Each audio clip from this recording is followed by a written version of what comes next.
అయితే కలబంద మొక్క ఇంట్లో పెంచుకునే వాళ్ళు గుర్తుపెట్టుకోవాల్సిన ముఖ్యమైన విషయం ఏంటంటే, కలబంద మొక్క ఎట్టి పరిస్థితుల్లో ఇంట్లో ఆగ్నేయంలో పెంచకండి.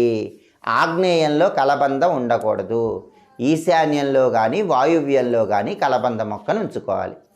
అలాగే కలబంద గుజ్జు తీసి శుక్రవారం పూట శ్రీ మహాలక్ష్మీదేవికి ఆ గుజ్జు నివేదన చేసి, ఆ తర్వాత ఆ గుజ్జుని నీళ్లలో కలుపుకొని మీరు స్నానం చేస్తే భయంకరమైనటువంటి దరిద్రాలన్నీ పోతాయి. అష్టదరిద్రాలు పోయి అష్టైశ్వర్యాలు కలగాలంటే శుక్రవారం ఒక అద్భుతమైన పరిహారం పాటించాలి. అదే కలబంద గుజ్జు పరిహారం.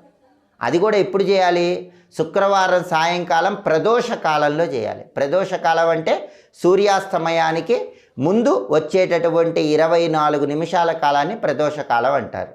ఆ ప్రదోష కాలంలో మీరేం చేయాలి? కలబంద గుజ్జు తీసుకోవాలి.